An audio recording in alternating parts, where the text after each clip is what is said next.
जय श्री हरि दोस्तों, मैं हूँ पायल कश्यप और आपका हमारे चैनल भक्तमाला में हार्दिक अभिनंदन है। राधे राधे मित्रों, आज की इस भागवत कथा में हम भक्ति देवी और उनके दोनों पुत्र ज्ञान और वैराग्य की अद्भुत कथा सुनाने वाले हैं। तो इस भागवत कथा में अंत तक जरूर बने रहिएगा। पर आपसे एक रिक्वेस्ट करना चाहूंगी कि अगर आपने अभी तक हमारे चैनल को सब्सक्राइब नहीं किया है तो चैनल को सब्सक्राइब जरूर कर लें, ताकि अगली वीडियो की नोटिफिकेशन आपके पास सबसे पहले जाए और आप इसी तरीके की भागवत कथाएं सुनते रहें। तो चलिए कथा का प्रारंभ करते हैं।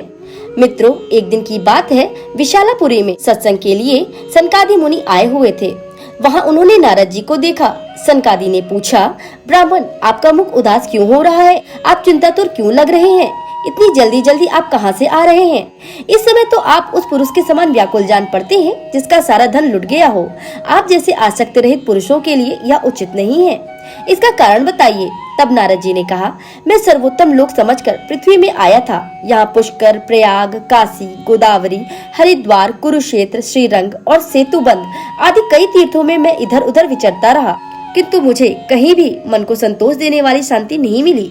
इस समय अधर्म के सहायक कलयुग ने सारी पृथ्वी को पीड़ित कर रखा है। अब यहाँ सत्य, तप, शौच, दया, दान आदि कुछ भी नहीं है। बेचारे जीव केवल अपना पेट पालने में लगे हुए हैं। वे असत्यभाषी, आलसी, मंदबुद्धि, भाग्यहीन, उपद्रवग्रस्त हो गए हैं। इस तरह कलयुग के दोष देखता और पृथ्वी पर विचरता हुआ मैं यमुना जी के तट पर जा पहुँचा, जहाँ भगवान श्री कृष्ण अनेक लीलाएं कर चुके हैं। मुनिवरों, वहाँ मैंने एक बड़ा आश्चर्य देखा। वहाँ एक युवती खिन्न मन से बैठी थी। उसके पास दो वृद्ध पुरुष अचेत अवस्था में जोर जोर से सांस ले रहे थे। वह तरुणी उनकी सेवा करती, कभी चेत कराने का प्रयत्न करती और कभी रोने लगती। वह अपने शरीर के रक्षक परमात्मा को दसों दिशाओं में देख रही थी। उसके चारों ओर सैकड़ों स्त्रियां उसे पंखा चला रही थी और बार बार उसे समझाती जाती। दूर से यह सब चरित्र देखकर मैं कौतूहलवश उनके पास चला गया। मुझे देखकर वह युवती खड़ी हो गई और बड़ी व्याकुल होकर कहने लगी, महात्मा जी, क्षण भर ठहर जाइए और मेरी चिंता को भी नष्ट कर दीजिए। मनुष्य का जब बड़ा भाग्य होता है तभी आपके दर्शन हुआ करते हैं। नारद जी कहते हैं, तब मैंने उस स्त्री से पूछा, देवी तुम कौन हो और ये दोनों पुत्र कौन हैं? तुम हमें विस्तार से अपने दुख का कारण बताओ। युवती ने कहा, मेरा नाम भक्ति है। ये ज्ञान और वैराग्य नामक मेरे दो पुत्र हैं। समय की फेर से ही ये जर्जर हो रहे हैं। ये देवियाँ, गंगा जी आदि नदियाँ हैं। ये सब मेरी सेवा करने के लिए यहाँ आई हैं। इस प्रकार साक्षात देवियों के द्वारा सेवित होने पर भी मुझे सुख शांति नहीं है। तपोधन मैं द्रविड़ देश में उत्पन्न हुई, कर्नाटक में बढ़ी, कहीं कहीं महाराष्ट्र में सम्मानित हुई, किंतु गुजरात में मुझको बुढ़ापे ने आ घेरा। वहाँ घोर कलयुग के प्रभाव से पाखंडियों ने मुझे अंग भंग कर दिया। चिरकाल तक यह अवस्था रहने के कारण मैं अपने पुत्रों के साथ दुर्बल और निस्तेज हो गई। अब जब से मैं वृंदावन आई तब से पुनः परम सुंदरी स्वरूपवती नव युवती हो गई हूँ, किंतु सामने पड़े हुए दोनों मेरे पुत्र थके मांदे दुखी हो रहे हैं। अब मैं यह स्थान छोड़कर अन्यत्र जाना चाहती हूँ। ये दोनों बूढ़े हो गए हैं, इसी दुख से मैं दुखी हूँ। मैं तरुणी क्यों और ये दोनों पुत्र मेरे बूढ़े क्यों? होना तो यह चाहिए था कि माता बूढ़ी हो और पुत्र जवान। इसी से मैं आश्चर्यचकित चित्त से अपने इस अवस्था पर शोक करती रहती हूँ। आप परम बुद्धिमान एवं योगी निधि हैं। इसका क्या कारण हो सकता है? कृपा करके मुझे बताइए। नारद जी ने कहा, देवी सावधान होकर सुनो। यह दारुण कलयुग है। इसी से इस समय सदाचार, योग मार्ग और तप आदि सभी लुप्त हो गए हैं। संसार में जहाँ देखो वहीं सत्पुरुष दुख से पीड़ित हैं और दुष्ट सुखी हो रहे हैं। इस समय जिस बुद्धिमान पुरुष का धैर्य बना रहे वही बड़ा ज्ञानी या पंडित है। विषयानुराग के कारण अंधे बने हुए जीवों से उपेक्षित होकर तुम जर्जर हो रही थी। वृंदावन के संयोग से तुम फिर नवीन तरुणी हो गई हो। अतः यह वृंदावन धाम धन्य है, जहाँ भक्ति सर्वत्र नृत्य कर रही है।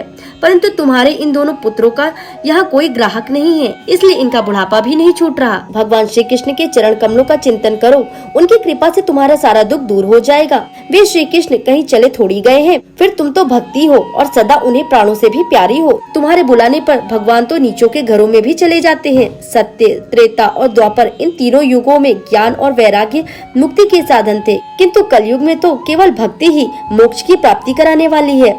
यह सोचकर ही श्री हरि ने अपने सत्य स्वरूप से तुम्हें रचा है। तुम साक्षात श्री कृष्ण चंद्र की प्रिया और परम सुंदरी हो। एक बार जब तुमने हाथ जोड़कर पूछा था कि मैं क्या करूं, तब भगवान ने तुम्हें यही आज्ञा दी थी कि मेरे भक्तों का पोषण करो। तुमने भगवान की वह आज्ञा स्वीकार कर ली। इससे तुम पर श्री हरि बहुत प्रसन्न हुए और तुम्हारी सेवा करने के लिए मुक्ति को तुम्हें दासी के रूप में दे दिया और इन ज्ञान वैराग्य को पुत्र के रूप में दे दिया। तुम अपने साक्षात स्वरूप से वैकुंठ धाम में ही भक्तों का पोषण करती हो। भूलोक में तो तुमने उनकी पुष्टि के लिए केवल छाया रूप धारण कर रखा है। तब तुम मुक्ति, ज्ञान और वैराग्य को साथ लिए पृथ्वी तल पर आई और सतयुग से द्वापर पर्यंत बड़े आनंद से रही। कलयुग में तुम्हारी दासी मुक्ति पाखंड रूप रोग से पीड़ित होकर क्षीण होने लगी थी, इसलिए वह तो तुरंत ही तुम्हारी आज्ञा से वैकुंठ लोक को चली गई। इस लोक में भी तुम्हारे स्मरण करने से ही वह आती है और फिर चली जाती है, किंतु इन ज्ञान वैराग्य को तुमने पुत्र मानकर अपने पास ही रख छोड़ा है। फिर भी कलयुग में इनकी उपेक्षा होने के कारण तुम्हारे ये पुत्र उत्साहहीन और वृद्ध हो गए हैं।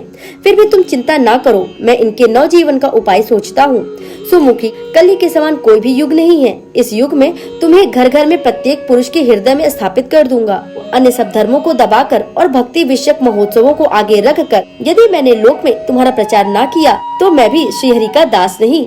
इस कलयुग में जो जीव तुमसे युक्त होंगे वे पापी होने पर भी भगवान श्री कृष्ण के अभय धाम को प्राप्त होंगे। जिनके हृदय में निरंतर प्रेम रूपणी भक्ति निवास करती है वे शुद्धांतःकरण पुरुष स्वप्न में भी यमराज को नहीं देखते। जिनके हृदय में भक्ति महारानी का निवास है उन्हें प्रेत, पिशाच, राक्षस और दैत्य आदि स्पर्श करने में समर्थ नहीं हो सकते। यहाँ तक कि तप, वेदाध्ययन, ज्ञान और कर्म आदि किसी भी साधन से भगवान वश में नहीं किए जा सकते। वे केवल भक्ति से ही वशीभूत होते हैं। मनुष्यों के सहस्त्रों जन्मों के पुण्य के प्रताप से ही भक्ति में अनुराग होता है। कलयुग में केवल भक्ति ही सार है। व्रत, तीर्थ, योग, यज्ञ और ज्ञान चर्चा आदि बहुत से साधनों की कोई आवश्यकता नहीं है। एकमात्र भक्ति ही मुक्ति देने वाली है। इस तरह नारद जी की ऐसी बातें सुनकर भक्ति ने कहा, नारद जी आप धन्य हैं, आपकी मुझ में निश्चल प्रीति है। मैं सदा आपके हृदय में रहूंगी, कभी आपको छोड़कर नहीं जाऊंगी। आपने क्षण भर में ही मेरा सारा दुख दूर कर दिया, किंतु अभी मेरे पुत्रों में चेतना नहीं आई है। आप इन्हें शीघ्र ही चेतन कर दीजिए। भक्ति के ऐसे वचन सुनकर नारद जी को बड़ी करुणा आई। वे अपने हाथों से हिला डुलाकर ज्ञान और वैराग्य को जगाने की कोशिश करने लगे, पर आलस के कारण वे दोनों जमवाई लेते रहे। इस प्रकार भूख प्यास के मारे अत्यंत दुर्बल होने के कारण उन्हें फिर सोते देख नारद जी को बड़ी चिंता हुई और वे सोचने लगे, अब मुझे क्या करना चाहिए। इनकी यह नींद और इनसे भी बढ़कर इनकी वृद्धावस्था कैसे दूर हो। उसी समय अचानक एक आकाशवाणी हुई, मुनि खेद मत करो, तुम्हारा यह उद्योग निस्संदेह सफल होगा। देवर्षि, इसके लिए तुम एक सत्कर्म करो। यह कर्म तुम्हें सत्शिरोमणि महानुभव बताएंगे। उस सत्कर्म का अनुष्ठान करते ही क्षण भर में ही इनकी नींद और वृद्धा अवस्था चली जाएगी तथा सर्वत्र भक्ति प्रसार होगा। यह आकाशवाणी वहाँ सभी को साफ साफ सुनाई दी। तब नारद जी ज्ञान और वैराग्य दोनों को वहीं छोड़कर वहाँ से चल पड़े। प्रत्येक तीर्थ में जाकर मार्ग में मिलने वाले मुनीश्वरों से यह साधन पूछने लगे, पर उन्हें कोई भी निश्चित रूप से उत्तर न देता। इस तरह त्रिलोकी में महान आश्चर्यजनक हाहाकार मच गया। लोग आपस में कानाफूसी करने लगे। भाई, जब वेद ध्वनि, वेदांत घोष और बार बार गीता पाठ सुनाने पर भी भक्ति, ज्ञान और वैराग्य ये तीनों नहीं जगाए जा सके, तब और कोई उपाय नहीं है। स्वयं योगीराज नारद को भी जिसका ज्ञान नहीं है उसे दूसरे संसारी लोग कैसे बता सकते हैं। इस प्रकार जिन जिन ऋषियों से उनके विषय में पूछा गया उन्होंने निर्णय करके यही कहा, यह बात दुसाध्य ही है। तब नारद जी बहुत चिंतातुर हुए और बद्री वन में आए। ज्ञान वैराग्य को जगाने के लिए वहाँ उन्होंने यह निश्चय किया कि मैं तप करूंगा। इसी समय उन्होंने अपने सामने करोड़ों सूर्यों के समान तेजस्वी सनकादि मुनीश्वर दिखाई दिए। उन्हें देखकर मुनि श्रेष्ठ कहने लगे, इस समय बड़े भाग्य से मेरा आप लोगों के साथ समागम हुआ है। आप मुझ पर कृपा करके शीघ्र ही वह साधन बताइए। आप लोग बड़े ही योगी, बुद्धिमान और विद्वान हैं। आप देखने में 5-5 वर्ष के बालक से जान पड़ते हैं, किंतु है पूर्वजों से भी पूर्वज। तब सनकादि ने कहा, देवर्षि आप चिंता ना करें, मन में प्रसन्न हो। उनके उद्धार के लिए एक सरल उपाय पहले से ही विद्यमान है। नारद जी, आप भक्ति के लिए जो उद्योग कर रहे हैं यह आपके लिए कोई आश्चर्य की बात नहीं समझनी चाहिए। भगवान के भक्त के लिए तो भक्ति की सम्यक स्थापना करना ही सदा उचित ही है। ऋषियों ने संसार में अनेकों मार्ग प्रकट किए हैं, किंतु वे सभी कष्ट साध्य हैं और परिणाम में प्राय स्वर्ग की ही प्राप्ति कराने वाले हैं। अभी तक भगवान की प्राप्ति कराने वाला मार्ग तो गुप्त ही रहा है। उसका उपदेश करने वाला पुरुष प्राय भाग्य से ही मिलता है। आपको आकाशवाणी ने जिस सत्कर्म का संकेत किया है उसे हम बतलाते हैं। नारद जी सुनिए, द्रव्य यज्ञ, तपो यज्ञ, योग यज्ञ और स्वाध्याय रूपी ज्ञान यज्ञ ये सब तो स्वर्ग आदि प्राप्ति कराने वाले कर्म की ही ओर संकेत करते हैं। पंडितों ने ज्ञान यज्ञ को ही सत्कर्म मुक्तिदायक कर्म का सूचक माना है। वह श्रीमद् भागवत का पारायण है, जिसका गान शुकादि महानुभावों ने किया है। उसके शब्द सुनने से ही भक्ति, ज्ञान और वैराग्य को बड़ा बल मिलेगा। इससे ज्ञान वैराग्य का कष्ट मिट जाएगा। सिंह की गर्जना सुनकर जैसे भेड़िए भाग जाते हैं, उसी प्रकार श्रीमद् भागवत की ध्वनि से कलयुग के सारे दोष नष्ट हो जाएंगे। तब प्रेम रस प्रवाहित करने वाली भक्ति, ज्ञान और वैराग्य को साथ लेकर प्रत्येक घर और व्यक्ति के हृदय में क्रीड़ा करेगी। नारद जी ने कहा, मैंने वेद वेदांत की ध्वनि और गीता पाठ करके उन्हें बहुत जगाया, किंतु फिर भी भक्ति, ज्ञान और वैराग्य ये तीनों नहीं जागे। ऐसी स्थिति में श्रीमद् भागवत सुनाने से वे कैसे जागेंगे? क्योंकि उस कथा के प्रत्येक श्लोक तथा प्रत्येक पद में भी वेदों का ही सारांश है। आप लोग शरणागत वत्सल हैं तथा आपके दर्शन कभी व्यर्थ नहीं होता, इसलिए मेरा यह संदेह दूर कर दीजिए, इस कार्य में विलम्ब ना कीजिए। तब सनकादि ने कहा, श्रीमद् भागवत की कथा वेद और उपनिषदों के सार से बनी है, इसलिए उनसे अलग उनकी फलरूपा होने के कारण वह बड़ी उत्तम जान पड़ती है। जिस प्रकार रस वृक्षों के जड़ से लेकर शाखा पर्यंत रहता है, किंतु इस स्थिति में उसका आस्वादन नहीं किया जा सकता, वही सब अलग होकर फल के रूप में आ जाता है। तब संसार में सभी को प्रिय लगने लगता है। दूध में घी रहता ही है, किंतु उस समय उसका अलग स्वाद नहीं मिलता। वही जब उससे अलग हो जाता है, तब देवताओं के लिए भी वह स्वास्थ्यवर्धक हो जाता है। ऐसी ही यह भागवत कथा है।